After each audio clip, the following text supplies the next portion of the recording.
Vamos a empezar con una pequeña oración en el nombre del Padre, del Hijo y del Espíritu Santo. Amén. Tomad, Señor, y recibid toda mi libertad, mi memoria, mi entendimiento y toda mi voluntad.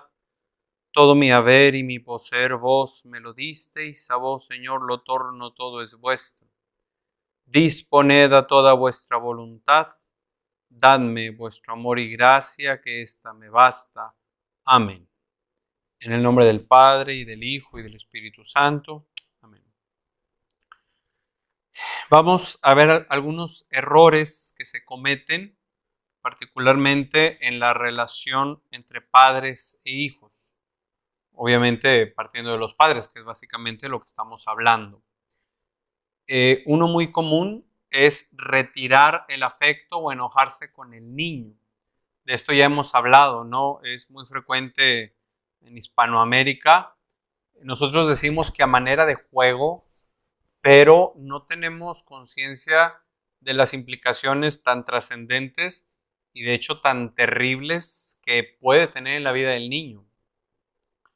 En una ocasión platica conmigo una mujer en el retiro de sanación que cuando ella tenía 7 años fueron a la casa de la abuela materna y ella se mete a jugar a la última habitación.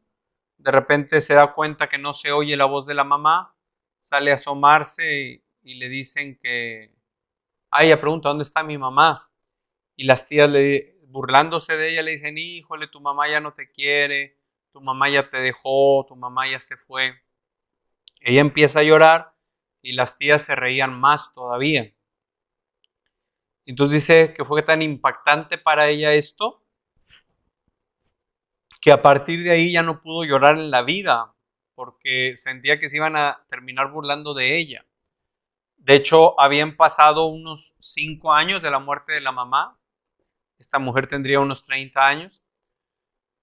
Dice, hace 5 años que murió mamá y es fecha que no puedo llorarle porque siento que se van a burlar de mí. Y bendito Dios, en ese retiro de sanación pudo llorar por primera vez la muerte de su madre, ¿no? Entonces, cosas que nos parecen de broma a los adultos, para los niños es en serio, ¿no?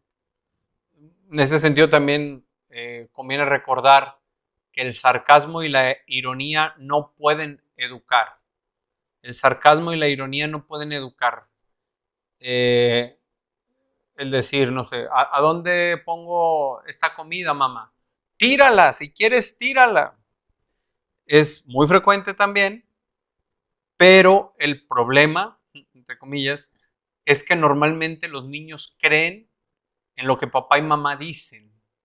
Entonces, cuando se usa el sarcasmo, cuando se usa la ironía, hablaré más adelante, cuando se usan mentiras, estamos privando al niño del sustento de su existencia, porque papá y mamá son mi sustento. Entonces papá y mamá tienen que ser mi refugio seguro, mi torre fuerte, mi baluarte, el auxilio que me viene del Señor y que me ha venido de una manera muy particular por providencia divina a través de papá y de mamá. Entonces, tener mucho cuidado en este sentido de siempre educar en la verdad. Regreso al punto. Nunca retirar el afecto al niño ni enojarme con él. ¿Qué pasa cuando hago esto?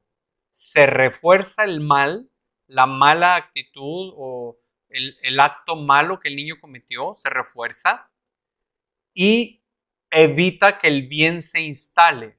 O sea, se tienen los efectos contrarios a los que yo pretendo al usar este recurso de amenazar, digamos, con retirar el afecto, ¿no? Entonces, el afecto siempre se tiene que mantener. Hay una frase muy bella que yo escuché por primera vez en un retiro que dimos para sacerdotes, también online, un querigma, donde nos predicó un buen obispo, Monseñor Víctor Masalles. Y él, al hablar del amor de Dios, inició el tema con esta frase: ámame cuando menos lo merezco, porque es cuando más lo necesito. no sé si ya lo había mencionado aquí, ¿no? Pero cuando llega una mamá, un papá, es que mi hijo está en drogas, es que mi hijo anda en una vida disoluta, ¿qué hago? Ámame cuando menos lo merezco, porque es cuando más lo necesito. Más adelante hablaremos del castigo el día de hoy. Y a veces pensamos, por ejemplo, que amor y castigo o que amor y justicia son opuestos, ¿no? O que amar necesariamente significa solapar, aceptar cualquier actitud disoluta que tenga mi hijo en este caso, ¿no? Ah, no, es que si tú me dices que yo lo ame, entonces voy a tener que aceptar que él llegue borracho todos los fines de semana. No, precisamente porque lo amas, lo quieres arrancar del mal. Precisamente porque lo amas, deseas y vas a cooperar en medida de lo posible para que él sea arrancado de los vicios y no al revés con el pretexto del amor. ¿Se entiende esto, no? Entonces, ámame cuando menos lo merezco porque es cuando más lo necesito. A veces nos es difícil por la impulsividad, por el ser muy pasionales, atrabancados y no tomar conciencia de esto. Entonces, cuando el niño cometa pequeñas faltas, tú piensa en esto. Ámame cuando menos lo merezco porque es cuando más lo necesito, ¿no? Una cosa tan simple como que el niño tiró un adorno que estaba en la sala de la casa, ni siquiera requiere de un regaño. Vamos a hablar de eso más adelante. Y entonces, si yo creo una expectativa negativa en mi hijo, que a la primera falta que él cometa, yo ya armé un escándalo, habrá entre nosotros todo menos confianza. Entonces, hay que amar a los hijos, incluso en la peor de las circunstancias. ¿Por qué? Porque precisamente me necesita, aunque ese amor, insisto, puede implicar muchas veces decisiones fuertes, trascendentes y hasta dolorosas por amor. No sé, vamos a intentar, por lo menos suponer que nos introducimos en el corazón de Dios Padre. ¿Acaso Dios Padre era ajeno al sufrimiento que su Hijo iba a tener en la cruz? Definitivamente no. No sé, seguramente el corazón del Padre se conmovió cuando Jesús dijo, Padre, si es posible, aparte de mí este cáliz. Híjole, ¿qué se habrá movido en las entrañas del Padre? Claro que Jesús tiene esta aceptación total. ¿Y por qué es que el Padre entrega a Jesús a este sacrificio? Precisamente porque tanto amó Dios al mundo que le dio a su Hijo único, para que todo el que crea en Él no perezca, sino que tenga la vida eterna. Entonces, el amor del Padre implicó la durísima decisión de ofrecer a su Hijo en sacrificio. Entonces, amor no es indiferencia, suavidad permanente y eterna, evitar todo sufrimiento o todo reto. Definitivamente no. Pero el amor tiene que ser el sustento, como ya hemos hablado. Otro error es pensar que educar es controlar, vigilar, estar pidiendo cuentas, llevar un modo de vida neurótico. Es decir, era lo que mencioné un momento, no todo error, vamos a decir así, requiere corrección, castigo, señalización, menos gritos, humillación. No sé, vuelvo al ejemplo. Se cae, el niño tumba accidentalmente un adornito de la sala. ¿Es algo trascendente para la vida, para la fe, para la unidad de la familia, para la verdad? Pues no. Entonces sí puede haber una mínima llamada de atención. Te dije que tuvieras cuidado. Si no tienes cuidado y vuelve a pasar, lo puedes quebrar. Pero no como una situación empecinada en donde el niño puede recibir el mensaje erróneo, pero así lo recibe. Es más importante este adorno que yo en la casa. Porque por algo tan simple como un adorno hubo un gran escándalo. Si apenas ni se lastimó siquiera el adorno. Pero a mí, ¿quién me defiende si papá y mamá me lastiman? Con palabras o con golpes. ¿Me explico? Que el papá termine defendiendo más el jarrón, el adornito, que el mismo niño, es un mensaje bastante dañino y que a veces los adultos no tomamos conciencia de ello.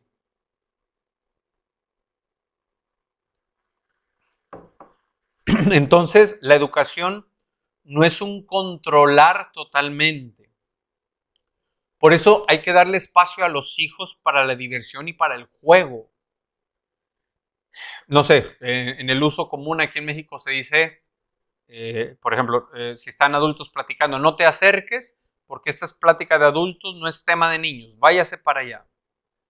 De alguna manera, no excluyendo al adulto, pero tiene que haber lugares y tiene que haber momentos que sean propios de los niños.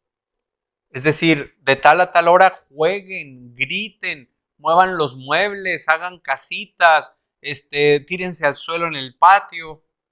¿Por qué? Porque es esta manera de educar en la libertad. Siempre con límites, no se permite violencia, no se vale quebrar nada, tales objetos no se pueden tomar para jugar. Si ustedes hacen un desorden para jugar, tienen que volver a armar el orden al final del juego, etc. Entonces, no ser excesivamente controladores y neuróticos.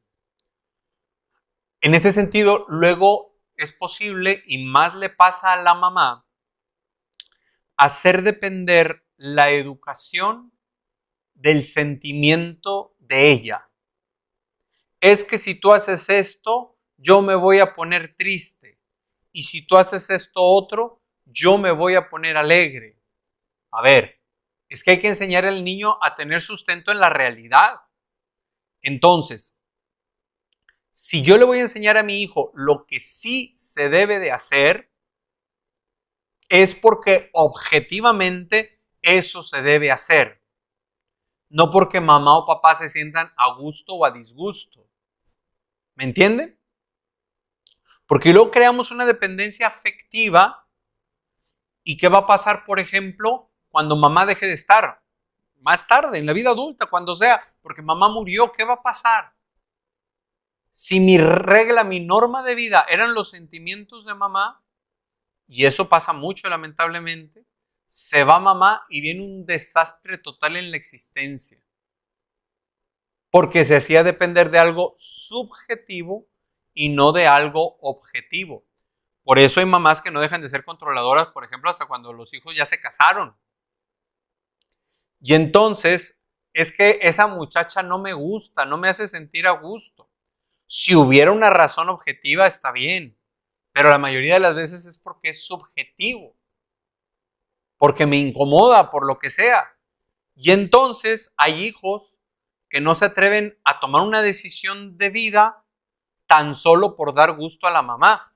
Cuando se acerca, por ejemplo, un joven a platicar conmigo con inquietud vocacional, sea para el matrimonio, sea para la vida consagrada o sacerdotal, un chico, estoy pensando, mayor de edad, ¿sabes qué? Es que yo tengo inquietud para el sacerdocio, pero mis papás se oponen. Yo le digo, bueno, si tú estuvieras verdaderamente enamorado de una chica y has tomado la decisión de compartir toda tu vida con ella y tus papás se opusieran, ¿tú aún así buscarías a esta chica? Sí, sí la buscaría. ¿Y por qué no la vocación sacerdotal? ¿Por qué? Porque es una decisión que va a definir el resto de tu existencia y hasta tu eternidad. Tanto la vocación como la profesión es algo que es decisión del mismo individuo que lo va a protagonizar. Papá o mamá pueden opinar, papá o mamá pueden proyectar, mira, si eliges esto, puede pasar luego esta otra cosa. O por ejemplo, decir, si tú eliges una carrera, nosotros te vamos a ayudar a pagarla una sola carrera. De manera que si tú decidieras dejar esta y buscar otra, o tener dos al mismo tiempo, nosotros no podríamos solventar esa otra carrera. Que quede claro desde el principio, pero la decisión es tuya. Lo mismo, ahora, esto de papás que se resisten porque un hijo se vaya, una hija al convento, un hijo al seminario, también pasa en papás que se dicen creyentes, que son de misa dominical, que están en un grupo apostólico, pero ¿cómo que te vas a ir al seminario? ¿Qué tragedia? ¿A quién se le ocurre? Etcétera. Entonces, atentos con eso. Porque nunca, eso creo que lo dijimos al principio del curso, no se trata jamás de suplir al hijo. Jamás. Jamás.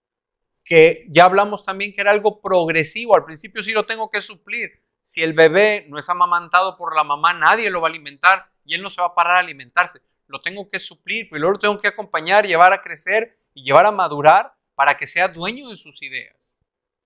A veces que me ha tocado asistir matrimonios y veo a las parejas de los papás medio a disgusto por alguna cosa, siempre procuro decirles, vean en esta decisión de sus hijos una realización de sus propios proyectos de vida.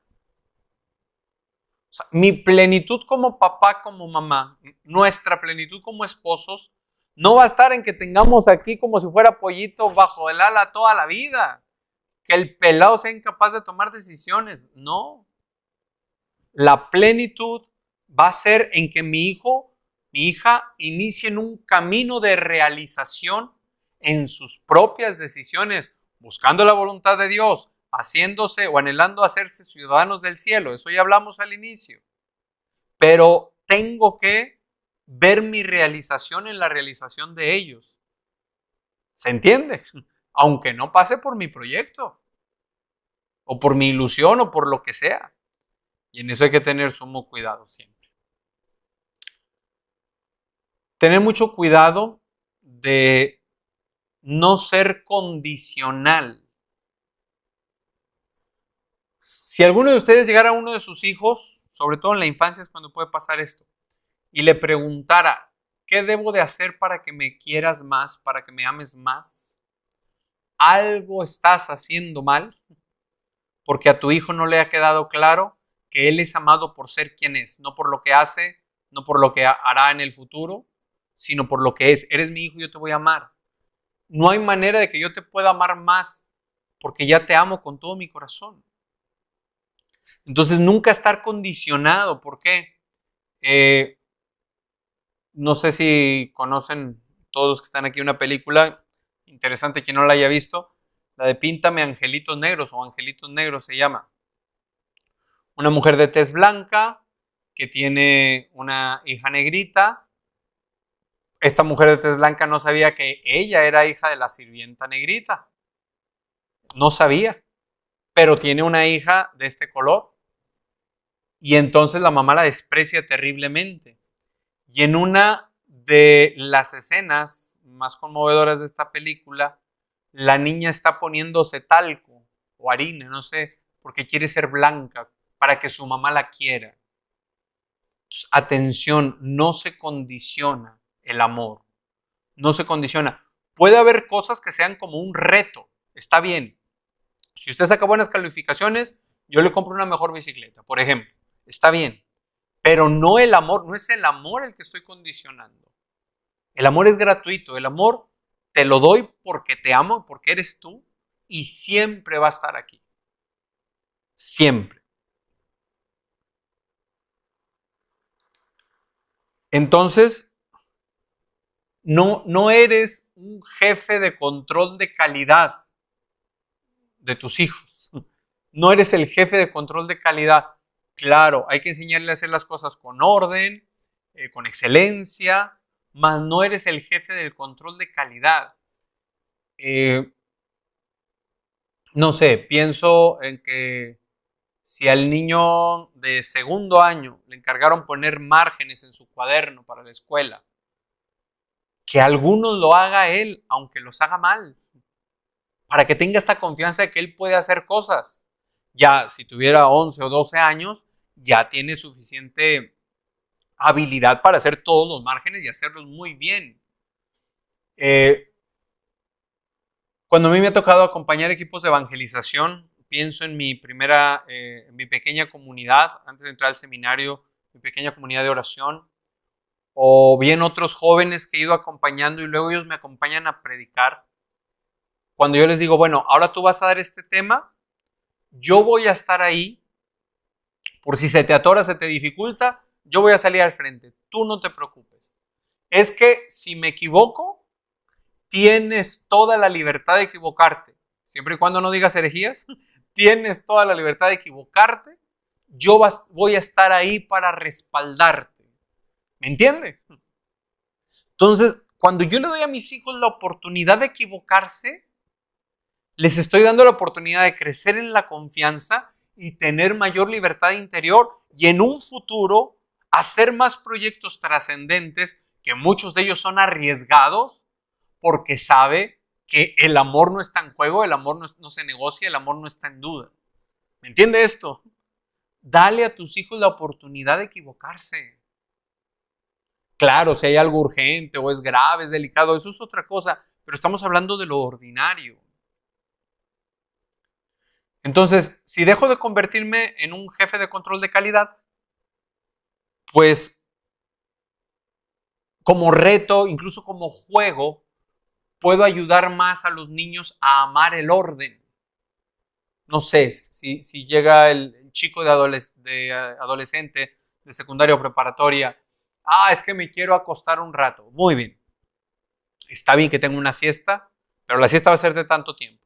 Y luego decir, si usted hace tal, tiene este premio en tanto tiempo. Estimular y darse cuenta que puede, ahora no estimular todo el tiempo, porque tiene que ir formándose las convicciones, pero darse cuenta que es capaz de más cosas de las que a veces uno mismo se limita.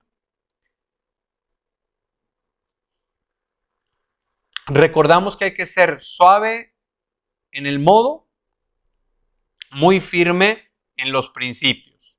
Estamos hablando de errores. El error entonces es el invertido. Ser muy suave en los principios, pero muy firme en el modo. Cuando estamos haciendo esto, estamos aboliendo la propia autoridad. Ejemplo, le dije al niño, estaba jugando en la sala, un niño de 8 o 10 años, si usted me quiebra algo, tenga cuidado porque va a haber un castigo. Hasta ahí no hay problema. Pero quiebra una cosita, una taza que estaba por ahí, y empiezo a gritar, pero ¿cómo quebraste la taza? Y te dije que tuvieras cuidado, y esto, y esto, y esto, y esto. Ya nunca vas a salir a jugar con tus amigos. Hablaremos luego del castigo, pero ¿ustedes creen que quebrar una taza le sea proporcional el castigo de ya nunca vas a salir a jugar con los amigos? ¿Sí o no? Pues no. Entonces es un castigo, aparte de irracional, es insostenible. ¿Qué pasa? Que a la mamá se le baja el humo, se le baja el hervor de las vísceras y se queda pensando, pero mi hijo, ¿cómo no va a ir a jugar con sus amigos? ¿Cómo no va a ir mi hijo? No, salga. Y piensa aquella mamá, qué buena soy, porque le había dicho que no iba a salir a jugar, pero ahora sí sale. Tremendo error, porque estás aboliendo tu propia autoridad. No por nada dijo el Señor Jesús en el Evangelio de Mateo, digan sí cuando es sí, no cuando es no. Todo lo demás viene del maligno. Atentos con eso. Un error muy grande en el ejercicio de la autoridad es que los papás ignoren que tienen autoridad sobre sus hijos o reconociendo esta no sepan cómo ejecutarla. Esto que preguntaron, lo han preguntado en muchos lados. ¿Cómo le hago para que mi hijo no pase tanto tiempo en el celular? Quítaselo. Punto. Tú tienes una autoridad de parte de Dios. Me acuerdo en una iglesia que estuve antes, estábamos convocando a los niños para que vinieran al catecismo y una mamá dice, es que mi hijo ya no va a ir. ¿Por qué? Es que él no quiere y no encontramos la manera de hacer lo que quiera, que acepte ir al catecismo. Yo mandé a hablar a esos papás con el niño y le dije, mira, vamos a centrarnos en lo meramente humano. Vamos a dejar la cuestión de fe, sacramento, salvación a un ladito. Piensa en lo que ustedes como papás están permitiendo.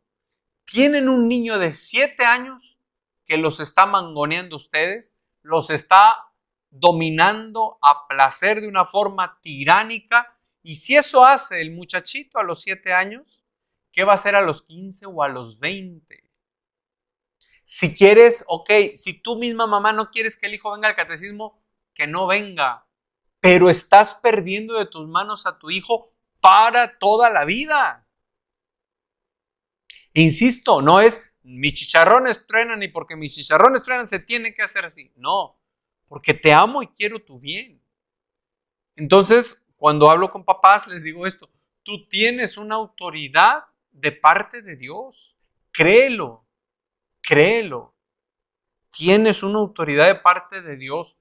Así como el exorcista en el exorcismo tiene una autoridad de parte de Dios y si no, no podría hacer nada. Así los papás tienen que volver a creer que de parte de Dios tienen un mandato y por lo tanto Dios les respalda y en consecuencia hay una responsabilidad muy seria de aquello que tienen que hacer con sus hijos.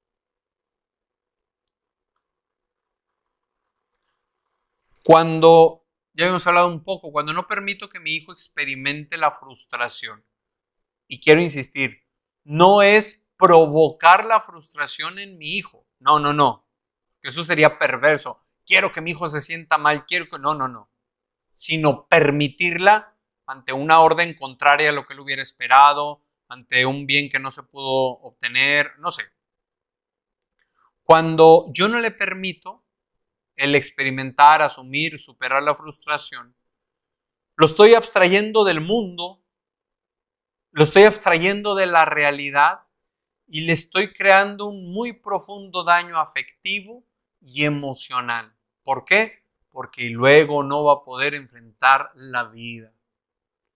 ¿Qué puede pasar luego? Convertirse en adicciones en el futuro, que traten de rellenar aquellos huecos que en su corazón quedaron.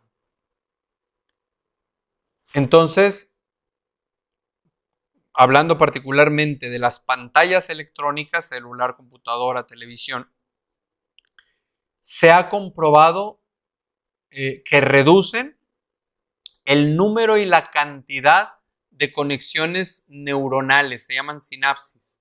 Reducen el número y la calidad. Mucho cuidado. Espero para el siguiente curso de formación de los hijos que dé, hablar del libro de Pablo Muñoz de Apaga el celular y enciende tu cerebro, que es muy importante para este tiempo por el tremendo daño que se le está haciendo a los hijos a través de la adicción a las pantallas. Bien.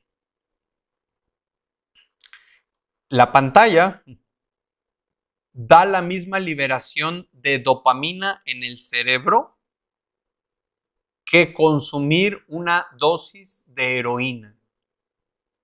Eso es muy interesante. Y no voy a entrar por ahora a profundidad, pero el tema de la pornografía potencia el daño todavía mucho más, siendo peor en los efectos neurofisiológicos el acudir a la pornografía que el consumir cocaína, para que se dé una idea. Esto es una cosa terrible, tremenda.